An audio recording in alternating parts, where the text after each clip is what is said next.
Unacademy. Evening.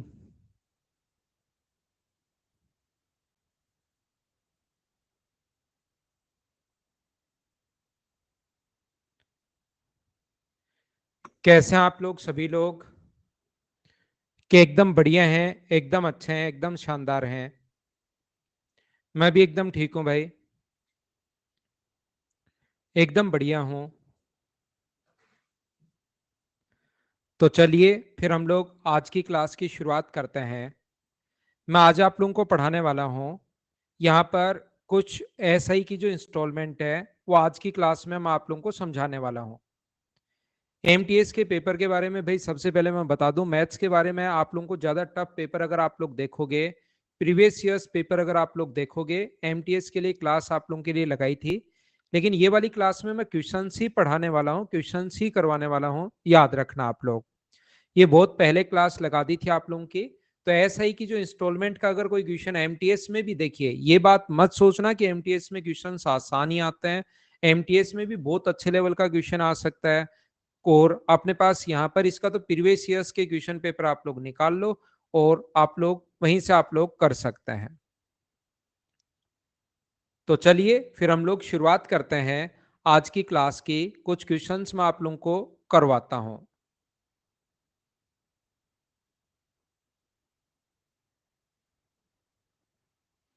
Type से आ सकता है, याद रखना। इस क्वेश्चन को करने के अपने पास तीन तरीके होते हैं, इस चीज को आप लोग ध्यान रखना। जैसे मान लीजिए मैं एक एग्जांपल आप लोगों को अगर देता हूं, और ये मैंने पहले भी समझा दिया है, अगर आप लोगों को याद हो तो ये जो चीज है ये मैंने आप लोगों को पहले भी समझा दी है। मैं वापस समझाता हूं और उसके बाद 8 या 10 क्वेश्चंस के आपको प्रैक्टिस करवा दूंगा कि जो 770 रुपए, मान लो 5 वर्ष बाद, आफ्टर 5 ईयर्स आपको पे करना था 770 रुपीज।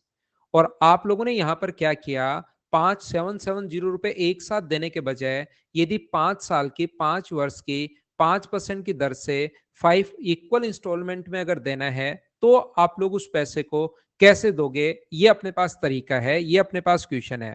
क्वेश्चन करने के तीन मेथड अपने पास हैं, उन तीनों मेथड को मैं वापस रिवाइज करवा रहा हूं। अगर आप लोगों को याद हो तो एक बार मैं ये पहले भी पढ़ा चुका हूं। अगर आप लोगों को याद हो तो ये चीज एक बार मैं पहले भी आप लोगों को बता चुका हूं।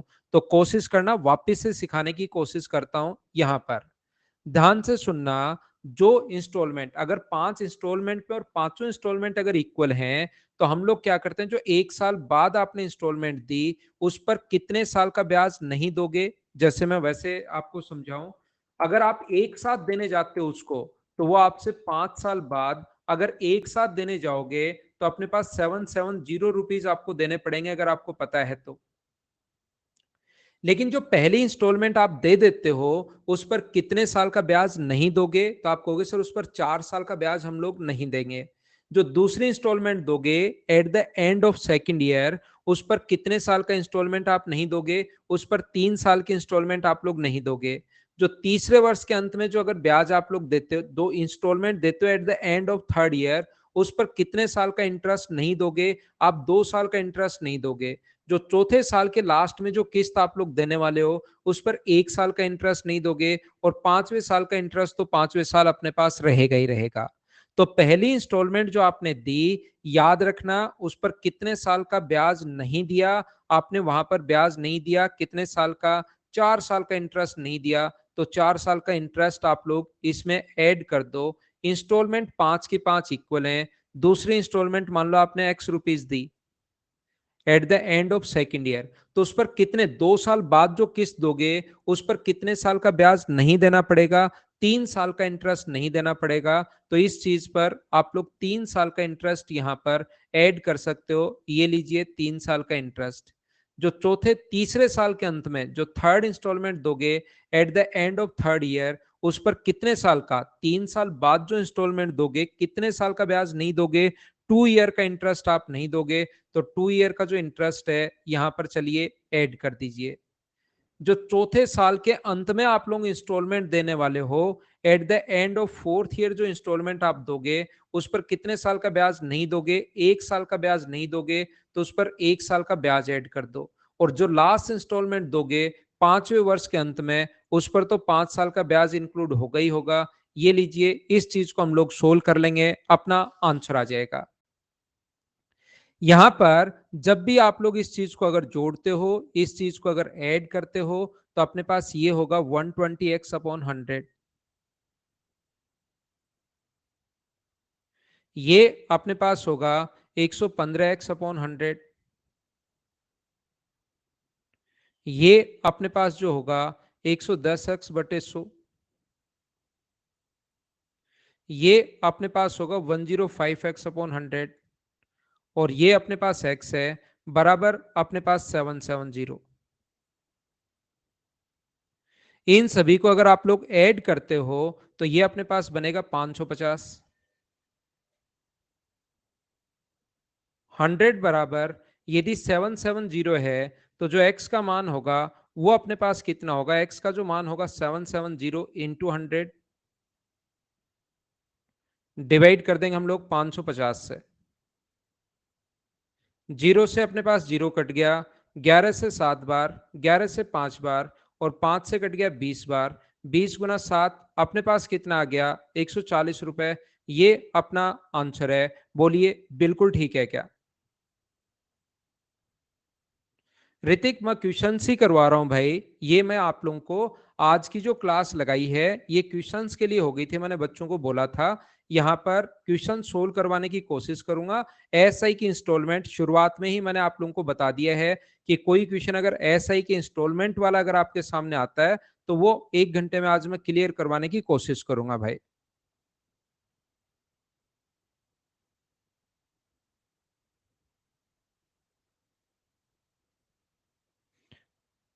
ठीक है। अब मैं आप लोगों को क्या समझाने की कोशिश कर रहा हूं? दूसरा, मैं आप लोगों को यह बताने की कोशिश कर रहा हूं प्रत्येक बच्चे को कि दूसरा तरीका अपने पास हो सकता है कि आप लोग 100 मान लिया करो। यह तरीका ज्यादा ठीक है। ये तरीका जो अपने पास है, ये वाला जो मेथड है, ये ज्यादा ठीक है। 5 इंस्टॉलमेंट अगर हैं तो दूसरा तरीका, अगर वो क्लास आपने मेरी ली है या नहीं ली है कोई बात नहीं, पहला बेसिक तरीका है। दूसरा मेथड अपने पास हो सकता है कि मान लो पहली इंस्टॉलमेंट जो आपके पास है वो अपने पास 100 रुपए है। इस पैसे को आज नहीं देकर, ध्यान से सुनना, हाँ भाई प्रैक्टिस होगी विवेक। आज यहां पर 100 रुपए आज आप लोग देते हो, एक तो 1 साल बाद, अभी 1 साल हुआ और 1 साल बाद अगर देते हो तो 100 रुपए आपकी किस्त चली जाएगी। लेकिन इसको अगर 5वें वर्ष के अंत तक अगर रखना है तो मुझे बताइए, 4 साल और अगर रखना है तो 5% की दर से 4 साल का ब्याज क्या 20 रुपए हो जाएगा क्या? और यही पैसा 5वें वर्ष के अंत में मुझे बताइए कितने रुपए बन जाएगा? क्या 120 रुपए बन जाएगा क्या?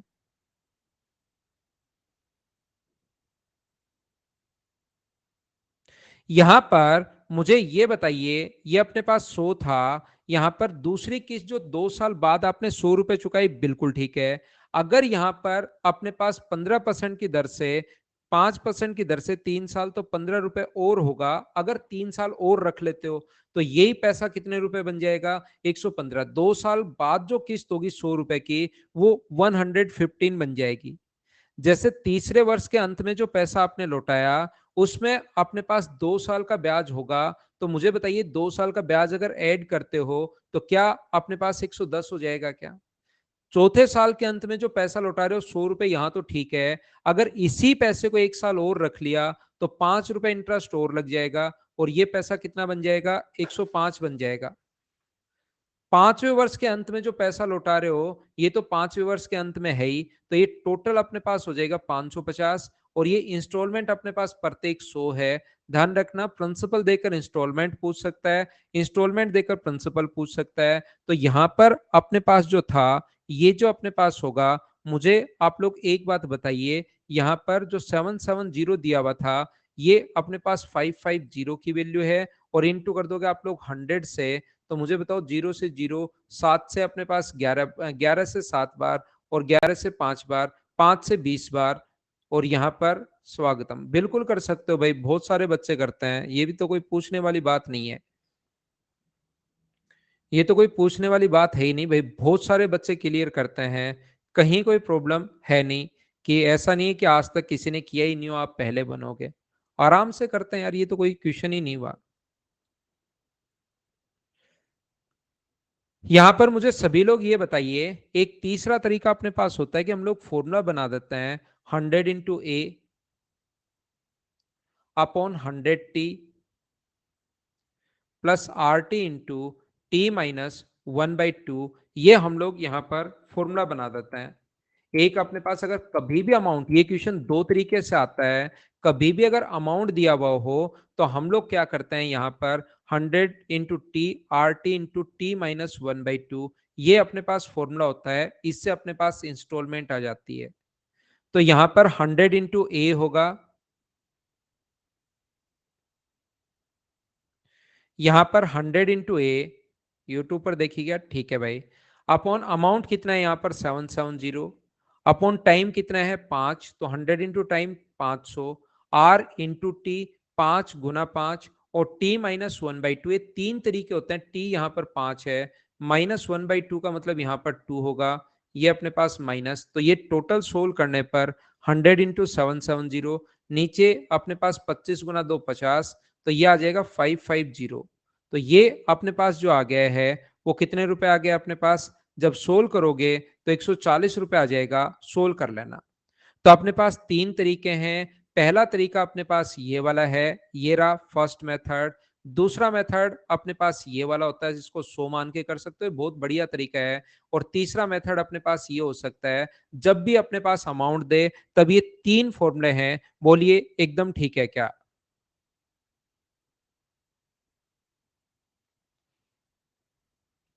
उम्मीद है आप लोग समझ पाए होंगे। यहां पर दूसरे टाइप का क्वेश्चन क्या आता है, दूसरे टाइप का क्वेश्चन ये आता है, मान लो किसी से आपने यहां पर उधार लिए 1100 रुपए, 1100 रुपए उधार लिए हैं, और वो क्या कर रहा है, 400 रुपए की प्रत्येक साल तीन इंस्टॉलमेंट दे रहा है। वो 400 रुपए की पहली, 400 रुपए की दूसरी, और 400 रुपए की तीसरी इंस्टॉलमेंट दे रहा है। तो आप लोग अब बताइए रेट क्या होगी, ऐसा हम लोगों से बोलता है, तो बताइए रेट क्या होगी, क्या आप लोग इस चीज को समझ पाओगे क्या? सेकंड वाले में खुशहाल क्या हो रहा है कि अपने पास यहां पर सेकंड वाले मेथड में आपने 100 मान लिया, इंस्टॉलमेंट मान लो 100 है, और ये 770 रुपए वो वाला पैसा है जिसको एक साथ अगर देने जाओगे तो आपको 770 रुपए देने पड़ेंगे 5 साल बाद। तो इसके लिए जैसा मैंने पहले भी आपको समझाया है कि आप लोग यहां पर मान लो पहली किस्त 140 मान लोगे, एक साल बाद आपने लौटाया 140 रुपए, मान लीजिए एक साल बाद आपने 140 रुपए लौटाया, इसको 4 साल अपने पास और रख लोगे 5% की रेट से, तो मुझे बताओ वो यहां पर 28 रुपए की और डिमांड करेगा क्या? और टोटल वहां पर कितना होगा, फिर 168 होगा। जो दूसरे वर्ष के अंत में आप लोग लौटाते हो at the end of second year 140, इसी पैसे को अगर 3 साल और रखना चाहते हो, मतलब एक साथ पांचवें वर्ष के अंत में जाओगे, तो वो अपने पास 5% की दर से 3 साल का जब सोल्व करोगे तो 21 रुपए की और डिमांड करेगा, यहां पर 161 की डिमांड करेगा। बोलिए ठीक है क्या? जो तीसरे साल में, कुशाल आपको समझा रहा हूं भाई एक बार, 140 रुपए की अगर आप वो मान गया, ठीक है तीसरे साल के अंत में, लेकिन इस पैसे को 2 साल और रखना चाहते हो, मतलब टोटल पैसे को आप पांचवें वर्ष के अंत में देना चाहते हो, तो 2 साल का 5% की दर से, रेट 5% है, टाइम में इधर लिख रहा हूं, तो यहां पर होगा 14, तो 154 रुपए। अगर ये पैसा आज चौथे वर्ष के अंत में लौटा दिया तो ठीक है, लेकिन आप चाहते हो मैं तो एक साथ देने जाऊं, एक साल इसको और रखना चाहते हो, तो फिर वो 5% है, 7 रुपए की और डिमांड करें, 147 रुपए देना पड़ेगा। और ये तो पांचवें वर्ष के अंत में दे ही रहे हो, तो ये 140 है ही है। इसको जब जोड़ोगे कुशाल तो 770 रुपए आ जाएगा, और प्रत्येक इंस्टॉलमेंट कितने रुपए अपने पास, 140 रुपए आ गए, ये लो। ये एक साल बाद दे रहे हो, 4 साल और रख लिया, एक साथ देने जाओगे तो फिर ये पूरा पैसा इतना देना पड़ेगा। लेकिन वहां पर हमें नहीं पता लगेगा कि 140 मानने पर 770 आ रहा है या 200 मानो तो 770 आ रहा है। ऑप्शन से करोगे तो भी टाइम लगना है, इसलिए हम लोग इस प्रकार से नहीं करके 140 की जगह कोई वैल्यू मान लेते हैं, और हमने कितना मान लिया भाई, 100 मान लिया। 100 रुपए एक साल बाद दे रहे हो बिल्कुल चलेगा, लेकिन इसको 4 साल और रखोगे 5% की दर से, तो 100 रुपए पर 5% की दर से 4 साल बाद दोगे तो 120 रुपए देना पड़ेगा पांचवें वर्ष के अंत में।